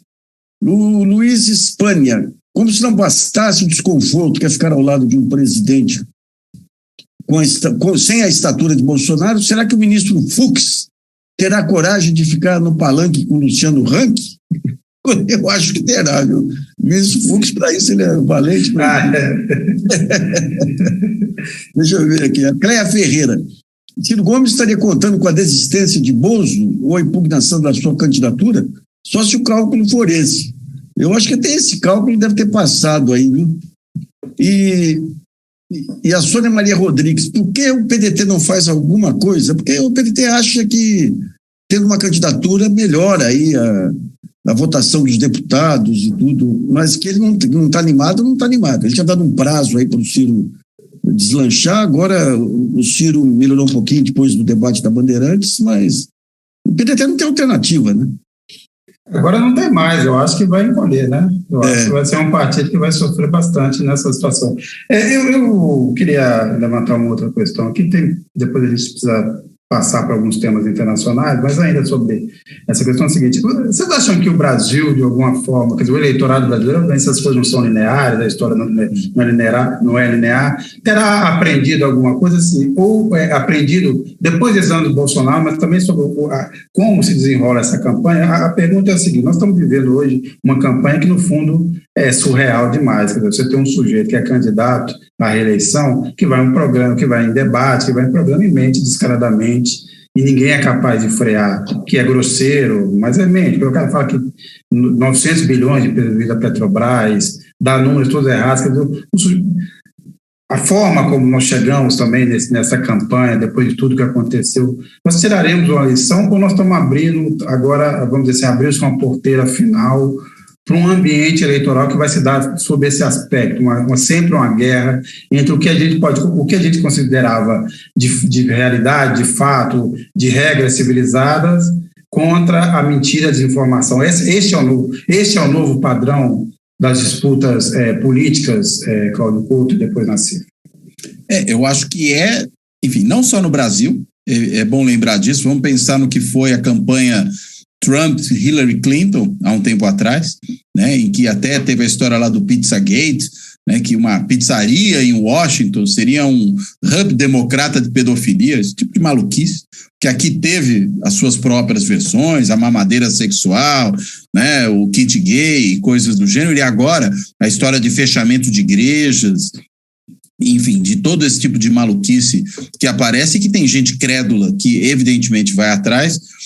O ponto para uma figura e para um movimento político como são o Bolsonaro e os bolsonaristas, não há problema nenhum de agir dessa maneira, né? Porque primeiro é assim que eles próprios amealharam apoio, né? Por que o Bolsonaro se tornou o mito? Ele se tornou um mito porque ele fala o que ninguém tem a coragem de falar, né? E não é porque os outros são covardes, é porque os outros não são insensatos. Por isso que não fala esse tipo de coisa, porque tem um mínimo de civilidade. Só que ao falar assim, muita gente considera autêntico, considera destemido, né? Fala que ele diz aquilo que eles próprios gostariam de falar, mas não tem também, aí não tem coragem mesmo, a gente pode assim dizer, e aí o Bolsonaro fala por eles.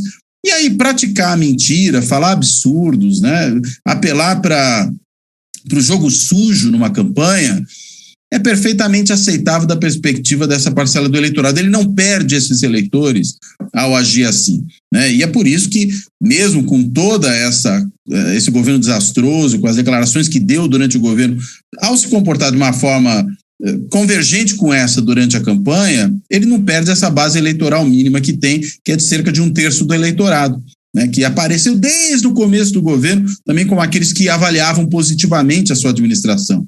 É interessante como está sempre aí na marca do 1/3, né? Ou seja, não é um problema para eles, né? É uma onda que está presente em vários governos e lideranças populistas mundo afora, e não é só a direita, inclusive a esquerda, quando a gente pega lideranças populistas da esquerda em outros países que também se comportam dessa maneira, né? Agora, é a maneira como eles acham que tem que jogar o jogo. Então, podemos esperar mais disso até o primeiro turno, e se houver segundo turno, ainda mais na disputa de segundo turno, né? O que mostra como, digamos, do ponto de vista da disputa eleitoral, seria também por essa razão saudável a gente ter uma eleição finalizada ainda no primeiro turno, né? Porque dá menos espaço para uma radicalização ainda maior desse tipo de prática eleitoral numa segunda volta, em que você teria aí 2 candidatos pura e simplesmente. Aí o jogo desabridamente sujo que pode se fazer é muito maior. Agora, Nassif, deixa eu só fazer uma pergunta aqui para você da Salete Farias, que inclusive aí está acompanhando, assistindo pelo GGN, pela TV GGN.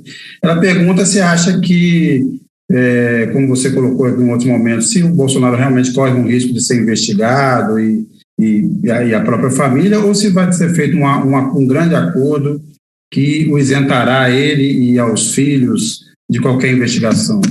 Não, talvez não tenha acordo, não. Ele não. Ainda mais Ainda mais que os militares vão querer ele à distância também, né?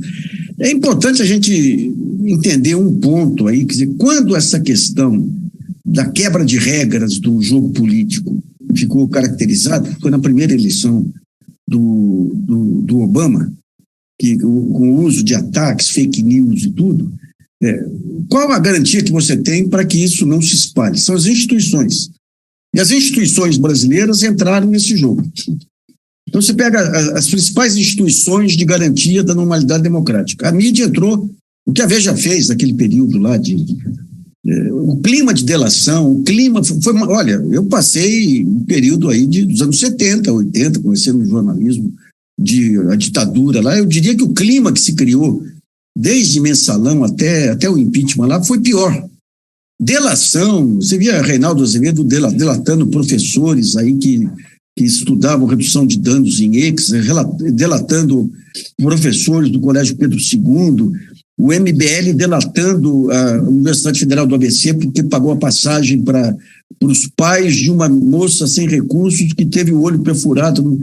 Então, as capas da Veja, sabe, a invasão, as bolinhas do Zé Serra, bolinha de papel do Zé Serra, a exploração religiosa do Zé Serra em 2010, e o Supremo entrando nisso e avalizando tudo. Aqui, a gente está lançando amanhã, dia 7, nós estamos lançando o documentário aí sobre a ultradireita, e a gente coloca aqui como pontos centrais. Uma coisa é o que se desenvolve no mundo. Você pega lá a campanha do Barack Obama, você tem parte lá dos bilionários ligados ao Partido Democrata que descobrem o mediativismo, e são os caras que se envolvem no impeachment. E você tem o pessoal da ultradireita em torno da Fox News com seus algoritmos, né? Com seus algoritmos.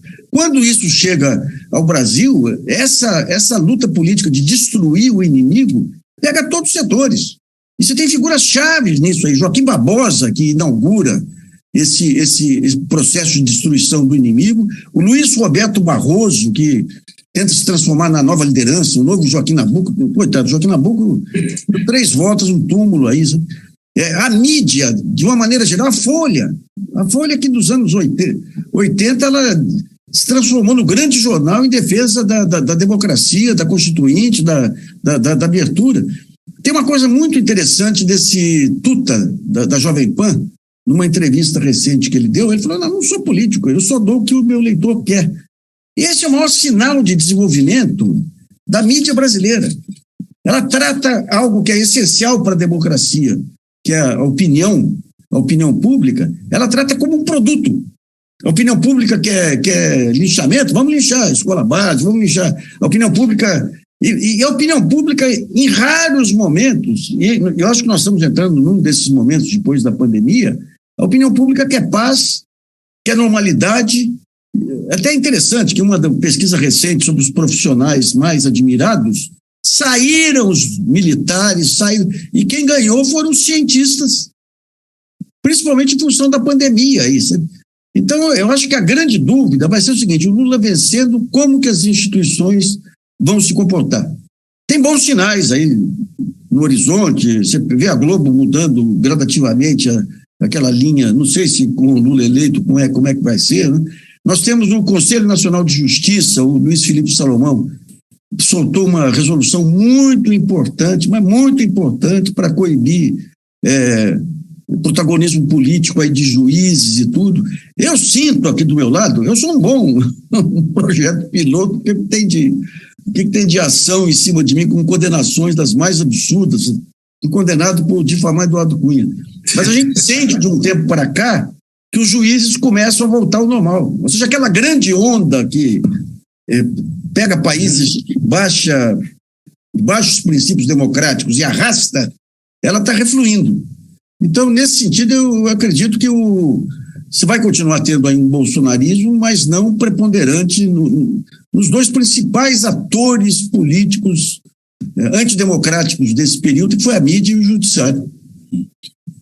Agora, a mídia não é, vamos dizer assim, um comportamento tático, ou seja, existe um inimigo também perigoso que é o Bolsonaro, assim que a gente livrar dele, a gente volta a fazer tudo como antes. Queria lembrar só dessa série, por exemplo, agora da Folha, sobre o sucesso das privatizações, né? As privatizações que melhoraram a economia, deram mais eficiência. Você falar que a expansão da telefonia celular se deve à privatização, é muito cara de pau, né? Isso é muito cara de pau.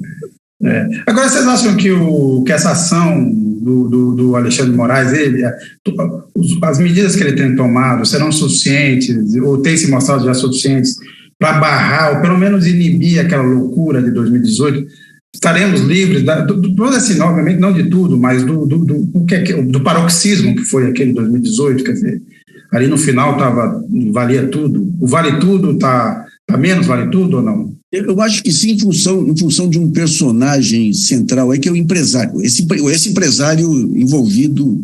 Eu lembro quando morreram mendigos lá no centro da cidade, anos atrás, e um colega jornalista falou: não, foram os empresários que mandaram, os comerciantes que mandaram matar para não enfeiar, uma coisa besta assim. Eu falei: gente, o comerciante, se põe um fiscal na porta da loja, ele entra em pânico. Então, isso que aconteceu com esses empresários agora, aí, que o Alexandre deu a enquadrada, eu nem vou julgar se foi abusivo, se não foi abusivo, se alguns mereciam, outros não. Vamos ver, quando tiver todos os dados à mão, mas mostrou para os empresários que esse negócio de brincar de política, que começa com Dória lá atrás, esse negócio de brincar de política e tudo aqui tem o seu preço. Quem tem grandes empresas por trás de si tem que ter a responsabilidade perante as... Então, eu tenho a impressão que se chega para lá do Alexandre de Moraes, vai... A não ser aqueles tronchos mesmo lá de UDR e tudo, eu tenho a impressão que um dos grandes estimuladores aí, os financiadores de campanha, vão pensar duas vezes antes de colocar os seus recursos aí para ajudar na agitação. Sabe? Pode contar isso?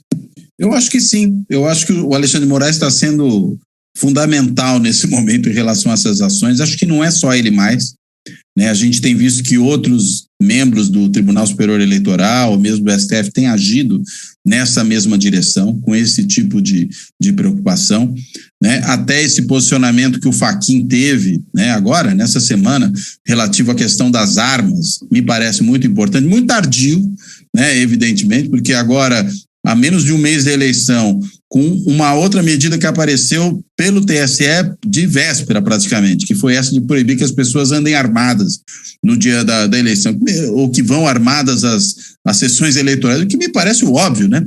É bom lembrar que até pouco tempo atrás a gente tinha lei seca no dia da eleição, ou seja, você não podia tomar uma cerveja. Quer dizer, você não pode tomar uma cerveja, mas pode levar uma pistola ao local de votação, isso não tem o menor sentido.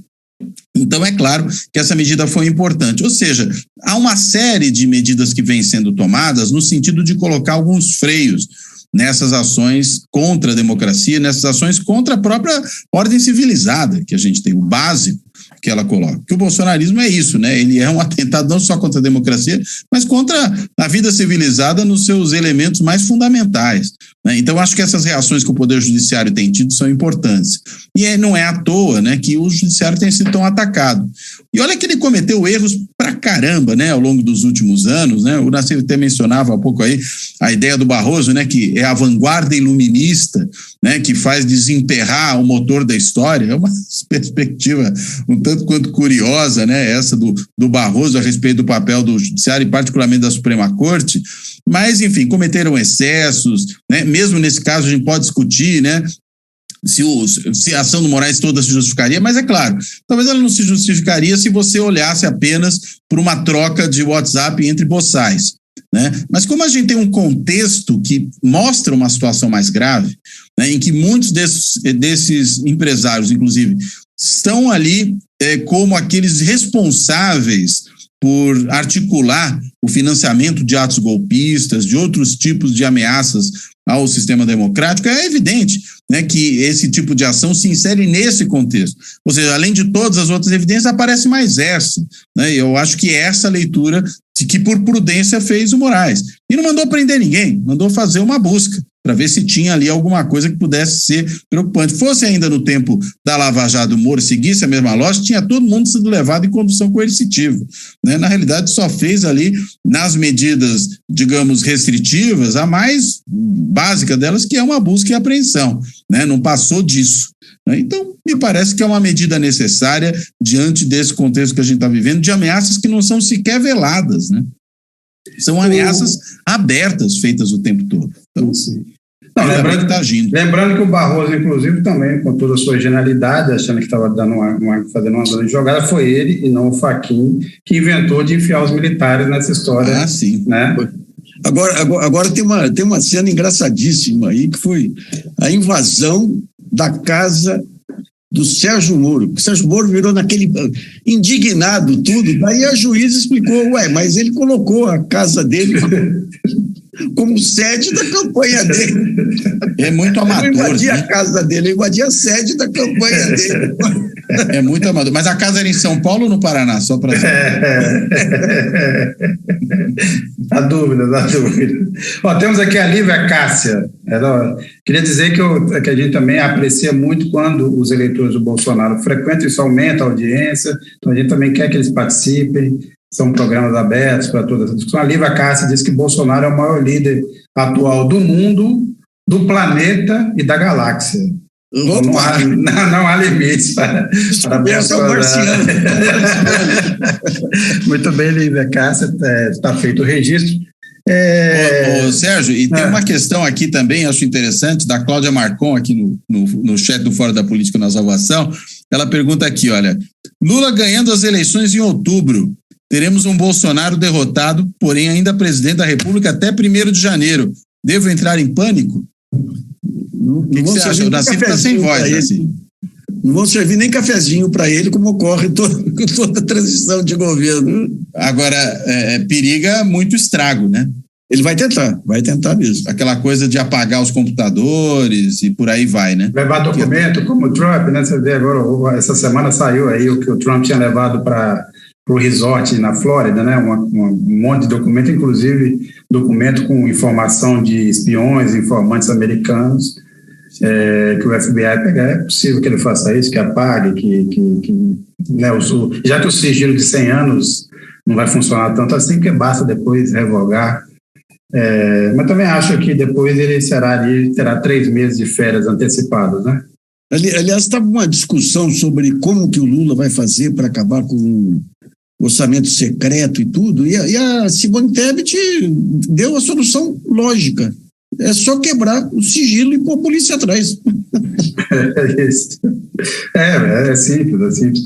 Agora, vamos aqui, que a gente já está entrando aqui, vamos dizer assim, na reta final aí do programa. Eu queria colocar esses 2 assuntos sul-americanos que também movimentaram a semana, lembrando que a gente está vivendo, assim, todo mundo tem celebrado muito uma nova onda progressista na América do Sul, mas também tudo com muita dificuldade, não é a mesma realidade que se viveu ali no início do século, ali 2003, 2011, até quando você tinha os preços de commodities subindo, lideranças ali muito ainda remoçadas, sem os desgastes que sofreram, e não tinha uma extrema-direita tão organizada, e o mundo estava também numa fase de crescimento. Nós estamos vivendo muita dificuldade desse novo governo. Ainda o Petro, por exemplo, Gustavo Petro ainda será testado na Colômbia, mas nós tivemos agora essa questão do Chile, que levanta, inclusive, questões que a gente está discutindo nesse programa. Você teve, então, aquelas manifestações do Chile em 2019, você teve uma consulta popular, 80% queria uma nova Constituição, montou-se a Assembleia Constituinte, uma maioria também de esquerda, de grupos socialmente antes excluídos, tal. Você produziu essa Constituição nova e ela foi rejeitada de uma forma, vamos dizer assim, acachapante, né? Quase 62% dos votos. E muita gente atribui, Nassif, Cláudio Couto, você sabe muito bem, a uma questão identitária, ou seja, os constituintes teriam se preocupado muito mais em afirmar valores identitários, então o Estado plurinacional, a defesa, a legalização do aborto, os avanços das questões de gênero, e menos do que afetaria a população de forma geral e que constavam da Constituição, que é a reforma do sistema de previdência, que é a criação do Sistema Único de Saúde, que é o apoio à habitação e à educação. Primeiro, e aí tratando desse ponto, qual é a lição que desse episódio do Chile fica para as esquerdas, de forma geral, e para o campo progressista brasileiro? E se vocês concordam que a questão no Chile foi essa, ou se não foi, por exemplo, a grande articulação que a direita e a extrema-direita conseguem fazer, justamente explorando as fake news, a desinformação, para combater esse projeto? O que vocês acham que pesou aí nessa... Gonzalo, ontem nós fizemos uma discussão, veio o Maringoni e mostrou o seguinte: as eleições no Chile não são obrigatórias, o referendo foi. Então, se você pega a votação do presidente do Chile e a aprovação da Constituinte, é o mesmo número. Então, quem entrou efetivamente no jogo foi uma grande maioria que não votou nas eleições. E daí você tem a exploração, você teve essa questão identitária com os índios, aí parece que pegou um pouco também, e teve uma avalanche aí de fake news também. Chegaram a dizer até que água mineral seria proibido, usaram todos os recursos. Eu não acompanhei todos os dados, mas certamente a questão da Previdência seria um tema central lá, porque é o grande fracasso do modelo implementado lá por Pinochet, né? Mas teve, digamos, toda essa onda de... Aí entra um outro ponto das esquerdas aí, que é não sair da bolha. Você tem a disputa política hoje se dá em torno desse eleitor médio aí não alinhado, não a sociedade civil desorganizada. Eu acho que o grande desafio do Lula, até pegando a lição do Chile, vai ser como você organizar a sociedade civil, e não é nem trazer para a esquerda. Pô, você tem uma direita lá, organiza a direita, entra no jogo político e passa a disputar a política como tem que ser feito, sem pensar em destruição do adversário, né? Mas então, esses números impressionaram aí, porque o número de votos a favor da Constituição é o mesmo nível do número de votos do Boric, lá quando foi eleito. Eu acho que tem isso tudo que o Nassif falou, mas eu chamaria atenção também para um ponto, né? Constituições, a rigor, são grandes pactos, né? São grandes acordos. Então, para elas serem aprovadas em algo como um plebiscito, elas precisam expressar um certo consenso social. E me parece que, independentemente das fake news, o texto que acabou saindo da Constituinte chilena, ele estava distante de expressar um consenso mais amplo na sociedade chilena. Né? E aí acabou fazendo com que os setores que não se consideravam ali minimamente contemplados, ou pior, né? Eu acho que essa é a grande questão, setores que também viam decisões que poderiam ser talvez tomadas, não no nível constitucional, mas como eventuais políticas de governo, né? Que tenham se posicionado contra ela agora. Ou seja, um texto um pouco mais básico, né? Um pouco mais genérico, pode ser um texto mais interessante para uma Constituição. Outras questões você resolve no processo eleitoral, nas políticas públicas que diferentes governos vão implementar, e com isso você constrói um consenso que torna menos provável um desfecho como esse. Eu acho que esse talvez seja o fator mais importante na perspectiva política mais ampla para entender por que houve esse rechaço, né? Como os chilenos mesmos chamaram, né? Acho que, inclusive, como alguns propõem, pode até se eventualmente chegar num acordo para usar esse texto como um texto base para uma próxima discussão, mas um texto base que vai precisar certamente ter que ser limado, né? Vai ter que se aparar uma série de coisas e ficar com uma versão mais reduzida desse texto base para tornar esse texto um texto palatável para diversos setores da sociedade chilena, né? E aí não entrar em certas questões que, insisto, podem ficar para disputa eleitoral, né? Ganha a direita, vai mais para uma direção, ganha a esquerda, vai mais para outra, e o que se cria ali é um consenso básico. Porque esse rechaço também não significou que se optou pela volta à Constituição pinochetista. Não é isso. O que não se concordou foi com o texto que foi aprovado. né? E aí são duas coisas bastante diferentes que estão incluídas. E só para finalizar, destacaria aqui um dos aspectos que explica também porque você teve muito mais votos do que teve na última eleição presidencial, porque dessa vez a votação, melhor dizendo, foi obrigatória, né? Uma coisa que não é comum no Chile. O Chile tinha uma regra meio curiosa, né? Em que você não era obrigado a se cadastrar eleitoralmente, mas uma vez cadastrado, né, registrado como eleitor, aí você tinha obrigação de votar. Então tinha essa situação. Dessa vez, né, as regras foram amplificadas e aí todo mundo teve que ir lá votar. Ampliou o colégio eleitoral, consequentemente, você pode ter realmente resultados muito diferentes do que você teria dentro das outras circunstâncias, né? Sobre os pontos econômicos e sociais que o Nassif passou, falou, bem, você ia criar um sistema único de saúde nos modos brasileiros e você ia ter uma previdência também num modelo tripartite, não mais a ideia da capitalização individual. Você ia criar um sistema tripartite que tendia a melhorar mais de 60% lá dos aposentados, até 70%, recebem menos dos 400%. O rechaço pode não ter se focado exatamente nesses pontos. Acabou sendo contaminado por outros pontos. E aí agora acabaram jogando fora que a criança com água do banho, né? E agora você vai ter que inventar uma outra forma. Na verdade, o Chile até, não é que a Constituição do Pinochetista não foi reformada. Ela foi reformada naquele entulho mais autoritário, a questão de segurança, de direitos políticos individuais, mas nunca mexeu nos pontos econômicos. Esse é o ponto que continua sendo mais complicado. Até alguns comentários aqui. O Estevão, por exemplo, acha que o Moro precisa de um bom advogado e que ele poderia contratar o Cacá e o Zanin. E o Rogério Gonçalves, realmente um mistério esse Moro ter passado num concurso público e se tornado juiz. Não me parece ser tão difícil assim, né? Basta fazer um desses cursos preparatórios e tal. E aí, vamos no caso Argentina também, vamos tentar fazer uma série de comentários aí mais curtos. Quer dizer, essa história do atentado da Cristina Kirchner. Diga. Teve um protesto aqui sobre a facilidade de concursos para juízes. Tá certo. É verdade. Não só é mais fácil ser jornalista, né? Hoje. Não, é difícil. O pessoal tem que se preparar bem. Desculpa, eu peço desculpas. Peço escusas. Isso. Como se diz aqui onde eu estou, peço desculpas.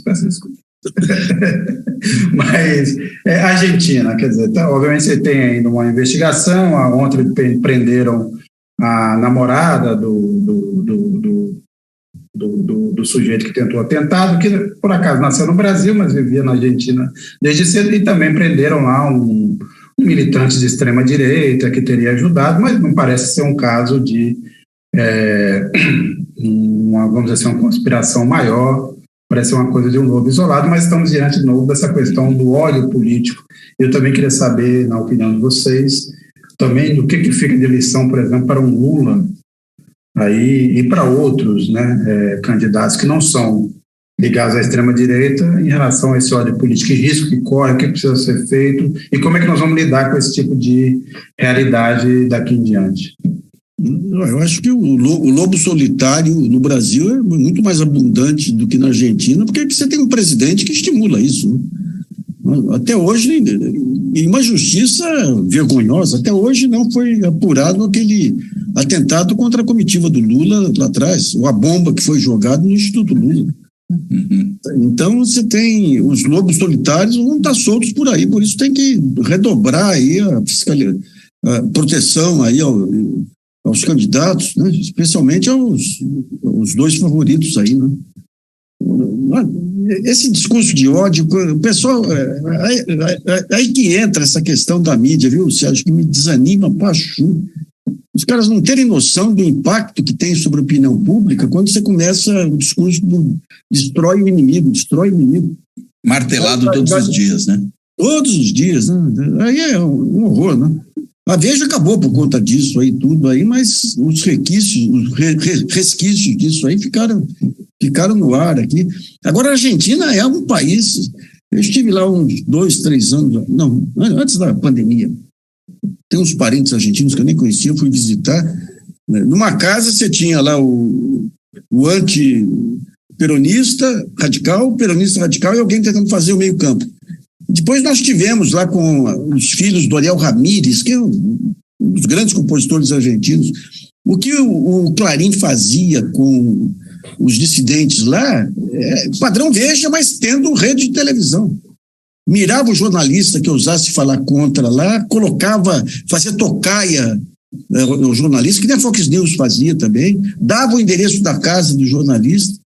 Ou seja, o argentino ele tem um sangue muito mais pesado, muito mais radicalizado que o brasileiro, né?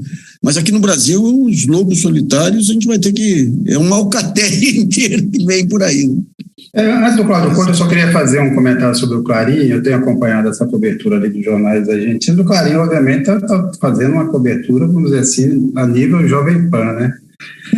Primeiro, que cobriu burocraticamente no primeiro dia, e depois começou a especular se não teria sido... Tem ali, não é que disse claramente, mas algumas reportagens tentando saber se, por exemplo, não teria sido um atentado armado pelo próprio kirchnerismo para tentar recuperar, então, a imagem, né, do governo tão desgastada. Esse é um nível que ainda tem o Clarim, que ainda nunca se recuperou também da lei de médios lá.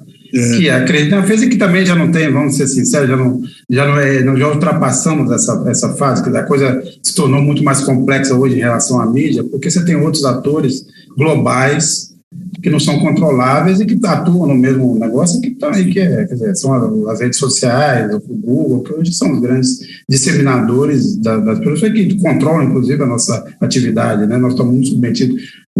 A Globo hoje também é refém de todo esse cenário. Mas, Cláudio Couto... Não, eu concordo que o discurso de ódio é fundamental para isso, né? Porque você, na realidade, semeia um clima que depois torna-se incontrolável na ponta.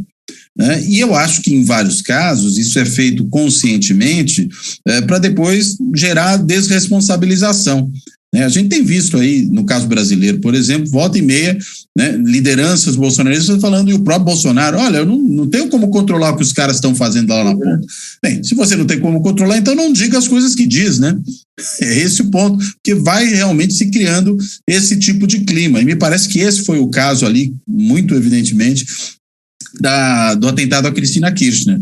E é curioso, né, que torna um indivíduo corajoso o suficiente para se meter no meio de uma multidão peronista para tentar matar a principal liderança peronista no país, achando que é óbvio que ele sabia que não sairia ileso, ou seja, o indivíduo se dispõe a correr esse risco para perpetrar um ato dessa natureza, tamanha a raiva que ele evidentemente sentia daquela liderança ali, né? E a Cristina é evidentemente o alvo principal, né? Embora haja outras lideranças peronistas, é nela que se foca isso muito mais do que em qualquer outro. Acho que tem a ver, claro, né, com o fato de que a política argentina, como o Nassif já colocou, é uma política já historicamente muito polarizada, né, e o peronismo, que é uma coisa quase que às vezes indescritível, né, do ponto de vista que efetivamente seja o seu conteúdo, porque tem peronismo de todos os tipos, né, mas tem um sentido de pertencimento muito forte. Isso divide a sociedade argentina já há mais de meio século, né? Eu diria há 70 anos, pelo menos, divide a sociedade argentina. Então, é uma questão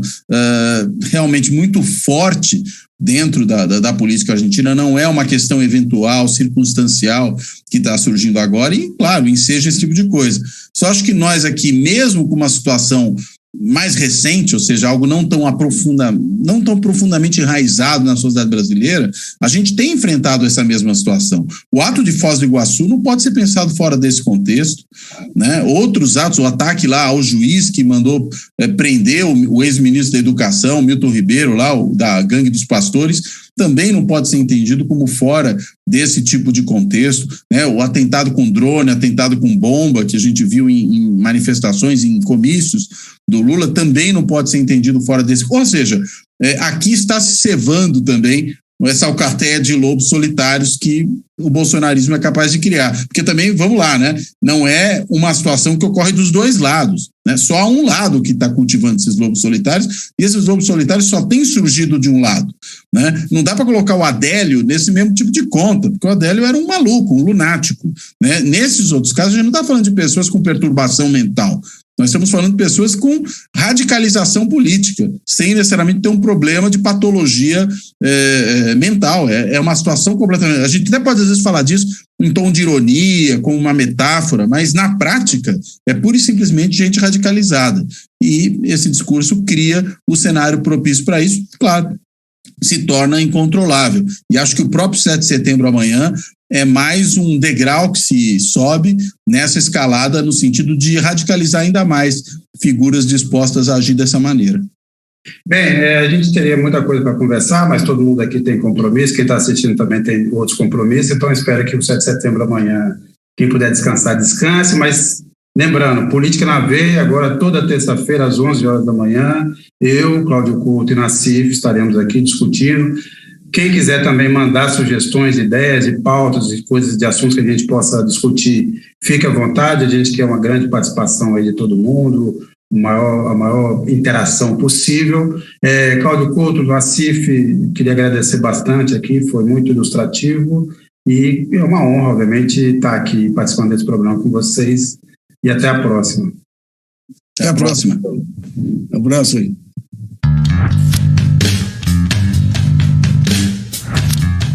Fora da política, não há salvação. Um podcast para discutir política. Também disponível no canal do YouTube.